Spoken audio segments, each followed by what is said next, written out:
Hello, this is Ash Teeter with Lost Coast Populist News, hosting the Reading Between the Headlines podcast, where we go over local and national headlines, looking a little closer at ones that might seem a little interesting. So, it's been a kind of windy day, and what you're seeing right over here is pictures of the trees outside my place. The redwoods were just blustering, had one huge branch fall down, took out a portion of our fence, but besides that, let's check out what else is going on here. So this is the Lost Coast Populist site. We've got some of our most recent stories going on. The Sam Bankman-Fried arrest. It's another story about anti-Semitism in the North Coast Journal. And there's a new one about Ukraine, all the money that Biden's sending there. Another one about the Humboldt hate crimes. It's kind of going on right now. And got something related to the Humboldt hate crimes one. This is California distributes $14 million to stop the hate funds to 80 organizations to combat the hate incidents. And I think that's why we're seeing a lot of these proclamations and stuff throughout the county, and we see it in the city of Eureka there, the council and the board of supervisors, and then the Health and Human Rights Commission. They're just all going in on this this concept of hate, which is surmisably a good thing. Who wants a lot of hate out there? Bring on the love, right? But one thing they overlook is that just all the other people that experience similar things to the most recent incident was the all-age drag show, which some concerned parents showed up to protest, and they got labeled as a hate group. But they got totally mischaracterized, and that the media and the city council and the board of supervisors and the Health and Human Rights Commission, they all just frame them as being anti-gay, and that was the pure motivation for them going there and doing that without even giving credence to the whole point of what the people went there for, was to just start a discussion somehow, or try to start a discussion anyways, about having super young children with drag performers dancing kind of sexualized dances in front of them for cash tips and stuff, and they just get mischaracterized and labeled a hate group, while other events like you're seeing on the screen over here don't get labeled as hate crimes. I mean, you get churches get vandalized. The local GOP building's got its window broken out multiple times, and you don't see the local Democrat Party building. You don't see their building get vandalized at that rate. It just doesn't happen. So I don't know. People, it doesn't really seem like it's an equal setup as far as the human rights go. You got special interest groups, and they have a higher level of human rights than us as other not, I wouldn't say regular people, but just other people that aren't categorized as a special interest group. They're just a regular interest group, a barely interested group. What else do we got going on? A suspect was arrested for a vandalism of a nearly 100-year-old Sawyer church, and yeah, this is another thing. Is this a Christian hate crime? I don't know. It didn't get labeled as a hate crime. It's just just another church got vandalized. It's just no big deal there. But moving on here, we got some people were not as lucky. Just look at that. That's terrible. I feel really bad for folks like that, and hopefully they get all the help they can in our community. And having a tree fall on your house is no laughing matter. I cannot imagine. That's Yeah, a tree fell on this Arcata home, trapping 2 people. A tree fell on the home of the 800 block of Diamond Drive in Arcata about 11 a.m. today. 2 people were trapped inside the upstairs of the home. An ambulance responded to the scene and left with at least one patient. Over this morning, we've heard at least 5 different tree into home calls over the scanner. At least one other one resulted in serious structural damage. Okay, what else do we have here? Traffic stop yields 3/4 pound of meth and a third pound of suspected fentanyl and a ghost gun, says Fort Bragg Police. And this was on January, the 1st of January here, so this is a few days old. But press release from the Fort Bragg Police Department: the information has not been proven in a court of law, and any individual described should be presumed innocent until proven guilty. But on this boils down to our border problem that now even Gavin Newsom is copping up to, saying that it's ruining our state, even though it wasn't 3 months, 6 months ago, or this is a sanctuary state. All the big liberal cities. We're all sanctuary cities. This is a sanctuary state. But now he finally, I guess, it got bad enough where he can blame it. I don't know. Got to pin the tail on the donkey, I guess. That's what it is. But anyways, moving on here. What else is next here? A stabbing in Covelo leaves a woman with head wounds. Law enforcement responding. So yeah, anything that far out, it's super hard to get to. Yeah, another woman was accompanied by 2 men allegedly assaulted the victim with a knife. The victim fled in the immediate area when the attack occurred. Yeah, I know I used to install Dish Network satellites down in Mendocino County and drove out to Covelo and stuff. And anything around there, yes, it's a super long time. So even for law enforcement too, I'm sure it's just gonna take a while, which is really unfortunate when you're dealing with stuff where people's lives are at stake. But moving on, here's the storm that we have causing that wind that's taking down these trees. It's just really big system moving into California here, and pretty crazy stuff we're dealing with and so yeah, this is an after effect from the earthquake. Took out some of the water systems. This was a boil water notice issued for much of Mitchell Road and the surrounding area, and that was from the 5.4 shaker. And so yeah, Humboldt is just really getting hit with a lot of things over New Year and Christmas now. And this is the picture of the video from the eel. Just look at how full that is, and people are just out kayaking it up. But that is one full river. Oh my goodness. And yeah, just getting hit with all these earthquakes, then all the rain, and just all the poor folks in Ferndale dealing with a bridge that's barely hanging in there. Yeah, there's the article on the 5.4 earthquake that was just 15 kilometers southeast of Rio Del. Let's see, that was also January 1st, 10:35 reported. We had mild shaking here in Arcata. Yeah, we had that one felt pretty quick compared to the 6.3 or 6.4, what it was a week before. And here in the Bridgewood area of Eureka, it was definitely milder. But I'd imagine if you're in Rio Del, you're pretty much right there. Okay, so now on. Yeah, Humboldt OES Fern Bridge closed again for damage assessment.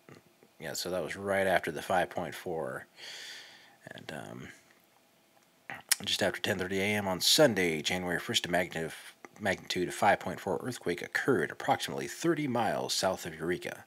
There is no tsunami risk as a result of the earthquake. Community members were advised to be prepared, drop cover, and hold in for aftershocks. For the earthquake safety tips, visit ready.gov/earthquakes. Yeah, and between the the rain, the earthquakes, we've just really been getting hammered here in Humboldt. And, you know, heart goes out to anybody who's feeling any of the damage from any of those things going on. It's just pretty intense stuff we're dealing with here at the beginning of 2023.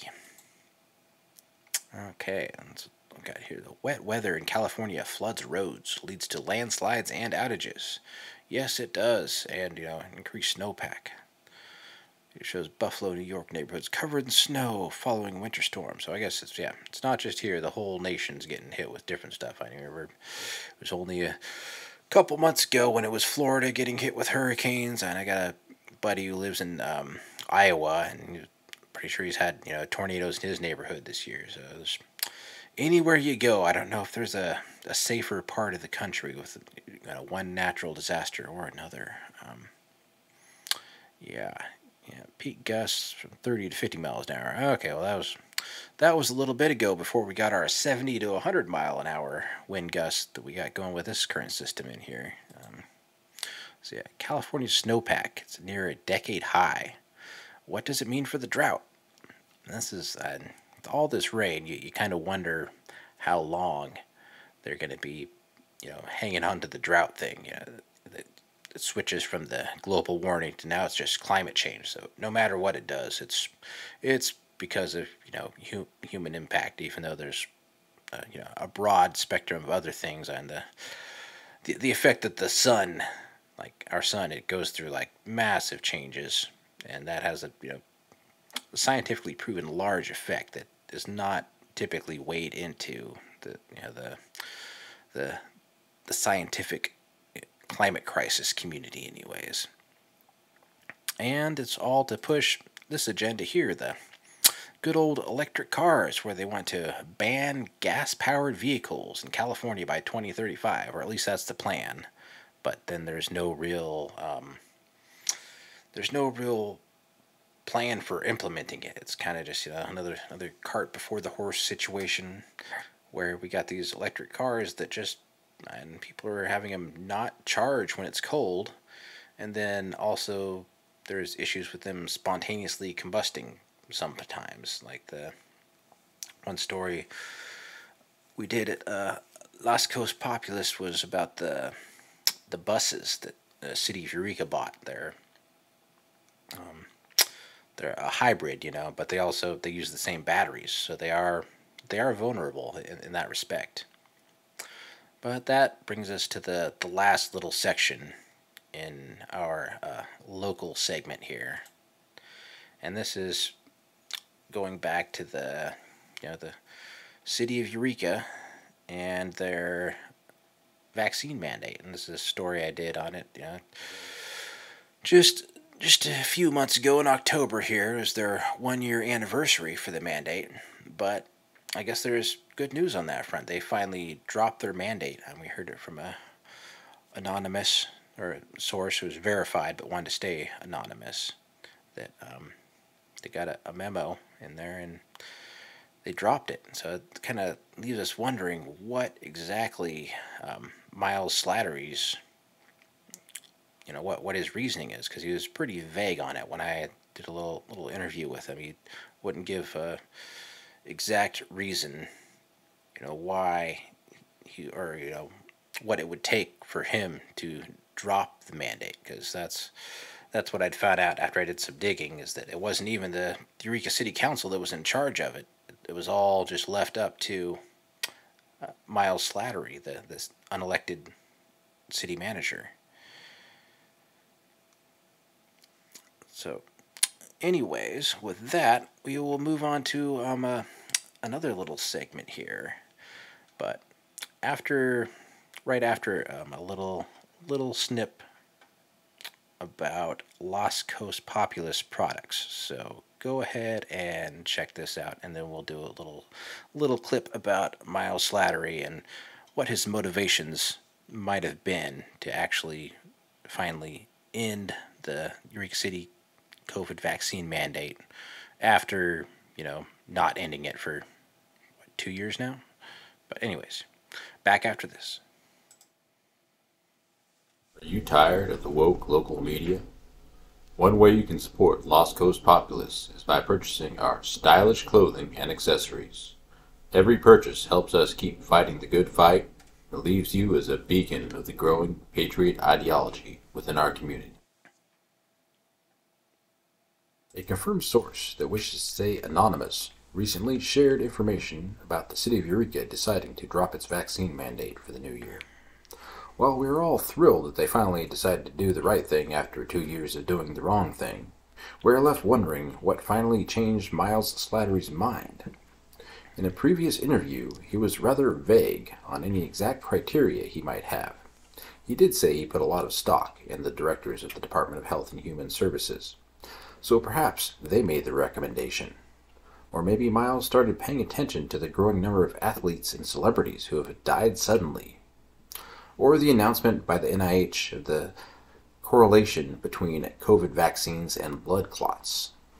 Or it's also possible that Miles Slattery's pet gopher didn't see his shadow on Christmas morning, and that was the secret criteria needed to end the city of Eureka's fascist vaccine mandate. Okay, well, back from that, on to national subject matter. Recently, My Pillow CEO, he Mike Lindell, he got reinstated to Twitter. You know, one of the many being brought back after Elon Musk's takeover. And we remember that Mike Lindell, he made a visit to Eureka here, where he, just by going to a restaurant, the local woke media just threw this massive hissy fit and, like, you know, how dare you let him eat there. So there's a story on the Lost Coast Populist site about that as well. But anyways, coming back to Twitter, the first thing he says is, melt down the electronic voting machines and turn them into prison bars. And he's said this, you know, numerous times before, and I fully support him in this sentiment. The Dominion machines are pure garbage. And if you do just a little bit of research into what and some really qualified individuals have had to say about what how they've been used in like other countries' elections, and it's not just them. It's the Smartmatic software as well. There's a whole, you know, range of things, and the Dominion things. One of the bigger issues is that, you know, they're not supposed to be connected to the internet, but they have internet capabilities, and you can just come up and slap in flash drives and switch them over. It's just a mess. But what else? We have Democrat Governor Hochul. She legalizes composting human remains in New York. And that's just kind of disturbing, really. I mean, we do have a composting program coming to Humboldt County, but that's just for food scraps and stuff. And I don't know if that's a stepping stone that leads to human composting. Hopefully not. I don't know what kind of bins they would use for that kind of drop-off. That's pretty sketch there. But yeah. When is it? Yeah. New York is now the 6th state in the nation to legalize this practice. That's pretty crazy that they're not the first. I haven't really heard about it. Yeah, that's pretty strange. And also, Sam Bankman-Fried, you met with White House aides on crypto policy before the FTX collapse. He met with senior Biden aide Ricchetti on September 8th. The FTX Mobile held another White House meeting in spring, logs show. And we at Lost Coast Populist also did a story on Sam Bankman-Fried and the FTX collapse. And he was also apparently tied in with the Bahama government. So it's kind of interesting to see, you know, all this collusion with the governments, and he's just this clunky fall guy. Like, I don't know what happened. I'm not even sure about that. It's just I don't know what happened. I didn't do anything illegal. Yeah, too strange. But nothing's too strange these days, is it? You know, can geoengineering fix the climate? Hundreds of scientists say not so fast. So the Biden administration is developing a controversial solar geoengineering research plan to the dismay of many experts. As global heating escalates, except for right now where global cooling is kind of on the rise, the U.S. government has set out a plan to further study the controversial and seemingly sci-fi notion of deflecting the sun's rays before they hit Earth. But growing up, a growing group of scientists denounces any steps towards what's known as solar geoengineering. Yeah, and this is on kind of like, I think it's like sometime last year, Bill Gates released some kind of plan about this too. This just not really the best idea, blocking out the sun. It's kind of what helps us live. Without the sun, we're kind of screwed. But anyways, moving on here. Yeah, in California, Representative Ted Lieu, Democrat, deleted a tweet responding to the Twitter files after CEO Elon Musk said he was pointing users to misleading data about COVID, which is, yeah, it's kind of funny what's called or labeled, false data or fake data, or what it really takes to be a fact checker. I was watching or listening to some kind of podcast talking about the qualifications that are required to be a fact checker, and it's all the fact checkers out there. They're not like really scientists or anything. They have like journalism backgrounds, which is come to think of it, it's kind of like Sophia Pereira, one of our directors of the Health and Human Services. She doesn't have a medical background. She has a communications degree, and she's just been involved in local politics till she got the gig. So, yeah, it's kind of everywhere with the, hey, you don't know exactly what you're talking about scientifically, but you got a degree in bullshitting, so you can totally get the job done. You got it? Yep. Well, that's what we need. We need someone with a bullshitting degree, a BS and BS. Yep. And this is also relevant just because with all the Twitter files that recently came out, like way before this, like 2 years ago, this guy, Dr. Shiva, he was, I think he's running for Senate or Congress. I forget exactly what his race was, somewhere back east. And he, like, stumbled upon this portal between the government and Twitter, just, out to censor him. And it goes way beyond that. So he did all this research, did a court case that, where he's able to extract this information. And this is this chart that he built of all the collusion and how it works, just the interconnected just mess that is all these government people here just trying to censor your free speech. I mean, look at that mess. It's just horrible. But anyways, check out, his vashiva.com if you want to read more into that there. And then Elon Musk strikes again. He completely exposed the NIH Dr. Fauci and Fauci's wife in response to a tweet that was making fun of a chat GPT response that claimed that Dr. Fauci never lied. Elon posted a link to Dr. Fauci's wife's Wikipedia page. Fauci's wife's name is Christine Grady, and her Wikipedia states Christine Grady is an American nurse and bioethicist who serves as the head of the Department of Bioethics at the National Institute of Health and Clinical Center. Musk captioned the tweet by saying, "Almost no one seems to realize that the head of the bioethics at NIH, the person who's supposed to make sure that Fauci behaves ethically, is his wife." So that's definitely kind of a conflict of interest there, right? I mean, married to the guy directing our country's COVID thing, and yeah, sure, he's totally behaving ethically there. It's, yeah, what a joke. And this one, I actually heard about this listening to our local radio, KINS. This is the People's CDC. It was kind of, as the COVID mandates started to die down, people started to take off their masks, the vaccine mandates started to die off. This group. The People CD is a coalition of public health practitioners, science, healthcare workers, educators. They advocate for all walks of life, working to reduce the harmful impacts of COVID-19. But what it really means is they're working to keep all the, pandemic scare tactics alive. They want the mask mandates to return. They want boosters. They want vaccine mandates. They want it all, and they're willing to get together and spend time to do who knows what to achieve this goal. Hopefully, they don't get that far with it. Okay, so this, an influential panel tells hospitals stop mass testing for COVID. It's a waste of money and doctors' time. Physicians said that the policy for asymptomatic testing increased emergency room wait times, and the policy followed by many of hospitals during the pandemic is too costly.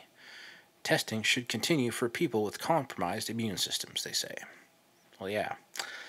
That's better than just everybody testing, being that the tests are pretty much complete garbage when they crank the cycles up to 40 or whatever they're doing them. It's, pretty ridiculous all around there. Government to slash car journeys and clamp down on parking spaces. So this is over in Europe. Pretty sure the government will slash the distance of car journeys and clamp down on parking spaces as part of the climate action plan. It is understood. The plan will set out how the government will achieve the agreed sectoral emission targets, an overall target of a 51% reduction by 2030 and net zero by 2050 will be published on Wednesday. And this, it's kind of ties into California's plan to get rid of the gas vehicles. So you got, I guess you won't even have your own electric car. You'll probably be sharing an electric car with your neighbor, or have one per block. I don't know how they'll work it, but that's ties into this World Economic Forum thing. Right? Go from owning to using, and it's just talking about more sharing can reduce ownership of idle equipment, thus material usage. Car sharing platforms such as GetAround and BlueSG have already seized on the opportunity to offer vehicles where you pay for per hour used. So then it's like you don't even own anything, you rent it. Where have we heard this before? Oh yeah, that was like the World Economic Forum video that they put out. You will own nothing and like it. I think, pretty sure that's how that one went. But you will own nothing and be happy. Maybe that was it. But that raised the question in my head, if nobody owns anything, then who owns everything? Well, apparently these big corporations do, because they're the ones that are going to be renting you your car for an hour at a time. Yeah, it's going to be beautiful. It's going to be friggin' lovely. What else do we have here? Okay, yes, another World Economic doozy here. World Economic Forum declares pedophiles will save humanity. And just wait. New York Times is there to back them up. Yep, according to the New York Times. Yeah. They're always at the forefront of this globalist agenda. They ran an op-ed arguing that pedophilia is not a crime. According to the Times, civil rights protections must be extended to pedophiles.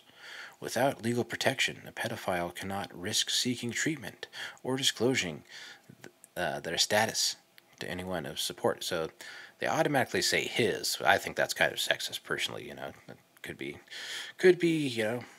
And these days it could be a number of things. The way the terminologies go. Yeah, that's definitely sexist. Saying pedophiles and then only using his. That's saying something right there. But it's time to revisit these categorical exclusions. Without legal protection, a pedophile cannot risk seeking treatment or disclosing his status to anyone for support. He could lose his job and future job prospects if he is seen at a group therapy session and asks for a reasonable accommodation to take medication or see a psychiatrist or request a limit in his interaction with children. isolation isolating individuals from appropriate employment and treatment only increases their risks of committing a crime. Yeah, they've pretty much a lot of he and his in there. They don't really stick to the what pronouns do these pedophiles choose really? That's yeah, the whole thing's just disturbing. And but on to something that's a little lighter hearted here. New York Times urges readers to mate with short people to stop climate change. So you've got to procreate with short people, and you've got to eat the bugs, and that's how we're going to stop this. And you want these hurricanes and huge class 5 storms off our coast to stop. You got to mate with short people and eat the bugs, and share electric cars with everybody, and that's going to fix everything here, I guess. Yeah. What else do we have here? Let me see. What's going on in this one? Whoa, it's all super big. Okay, yes. Oh yeah, this one is government funding research into correcting false beliefs from misinformation. And that is, yeah, how much did the government spend on this?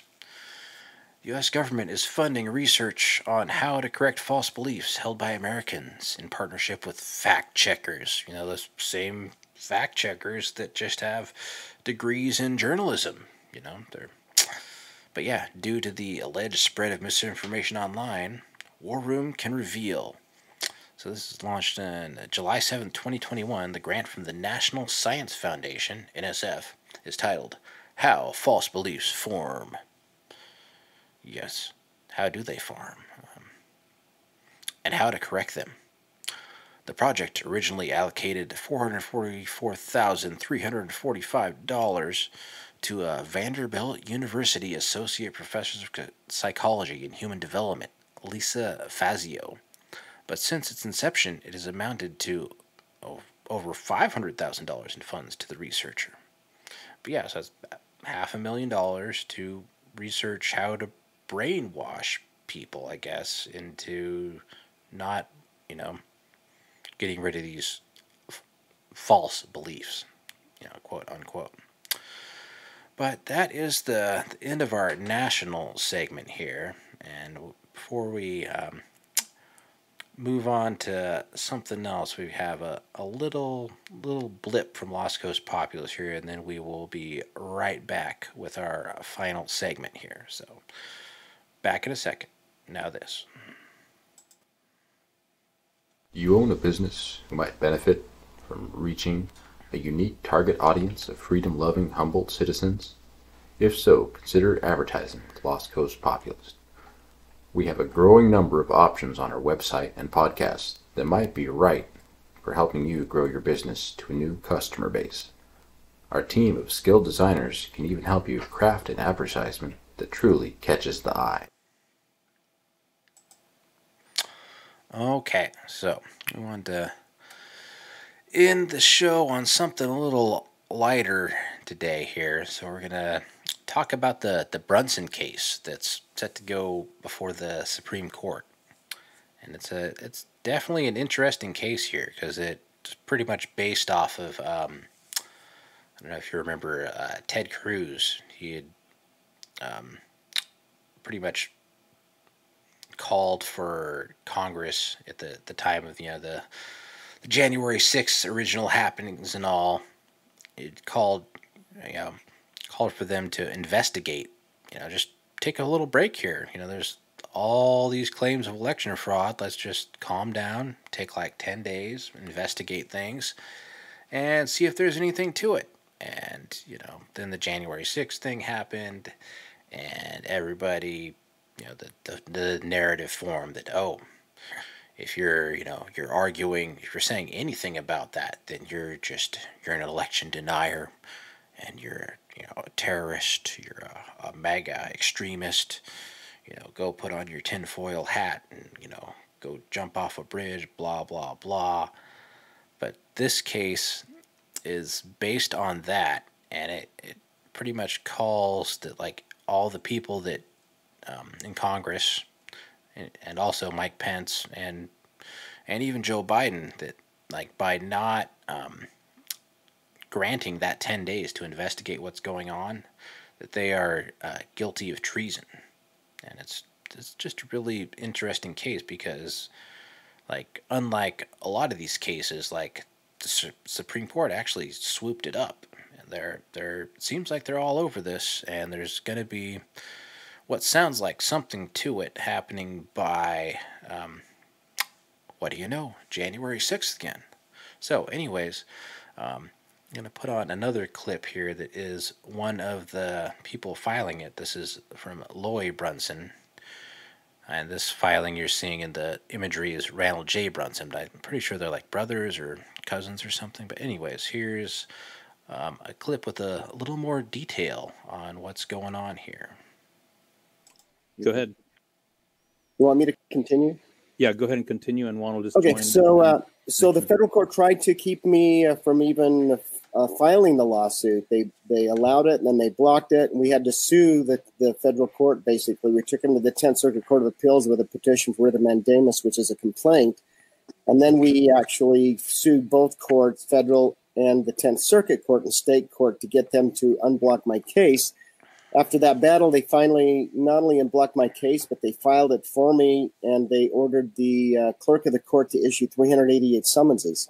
So while that was going on, we had another lawsuit launched, thinking that we're headed for the Supreme Court with this. We don't want to just count on one lawsuit. So the second lawsuit that was launched is the one that is now at the Supreme Court right now. And I guess people, I don't know, for those of you that don't realize the battle, this got stuck in the 10th Circuit Court of Appeals. And when you get stuck in circuit court, you cannot make a move. You cannot go to the Supreme Court until they make a decision. There are 3 judges at the circuit court, and they wouldn't make a decision. So we found, we did some digging and research and found that there was a special Supreme Court Rule 11 that if we could prove to the U.S. Supreme Court that this was a national emergency type case, then they could accept it if they agreed with the fact that we were claiming it was a national emergency.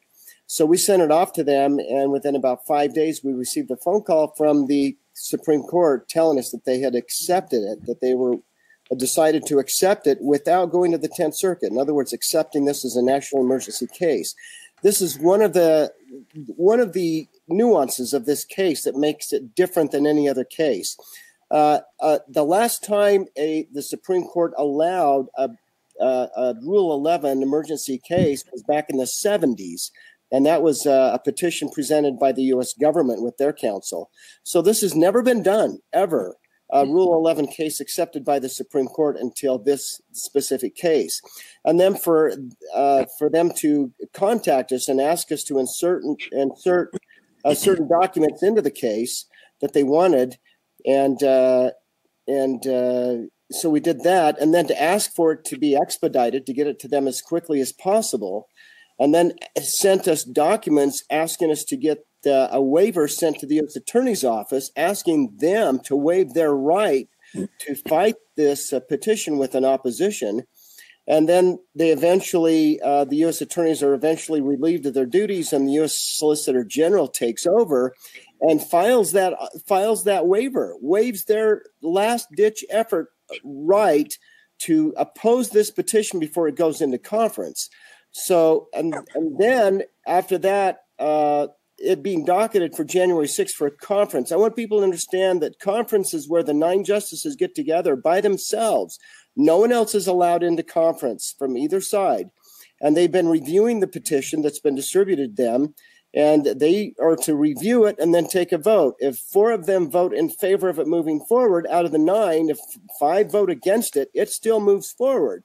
But another special nuance of this Rule 11 petition is that under Rule 11, we've been studying this, that the Supreme Court has the full power not to just uphold a decision or reverse a lower court's decision, but they have the full power to completely adjudicate, execute, and grant the reliefs asked for in the full complaint. So because of its emergency Rule 11 characterization by the court, the court literally has the power before January 6th, before having a conference, to completely adjudicate and satisfy this whole complaint based on the national security emergency level that this case has presented itself to be. And they can do it still. They don't have to do a press release. They don't have to tell anyone what's going on. They could have already been meeting with a solicitor general about this. The fact that she signed a waiver waiving their defendant's right to oppose it, to us, is a really good sign that things are happening, and maybe quite quickly behind closed doors. And we won't maybe hear anything until it's good news. So we're excited and anxious. Okay, yeah. Well, that was from the Ohio Brett podcast. And, yeah, I just wanted to leave folks on, I guess, something happy to think about there, because that could be some kind of major decision coming from that, pretty much by Friday here. I'm pretty sure that's the 6th, right? But yeah, that's keep that in mind. We might have some good stuff on the horizon here. So, but if you want to read more about that, we do have a little bit in an article on the site here. This is go for it and you look for it. It's the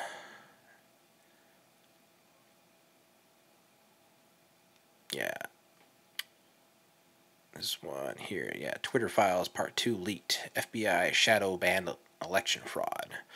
So this goes through, a lot of different things and kind of ends with the Brunson thing, just because that was so it's a story that no one's really covering. I mean, as far as mainstream media, you wouldn't think it's going on, but it's all these just little small time podcasters, like the clip that the Ohio Brett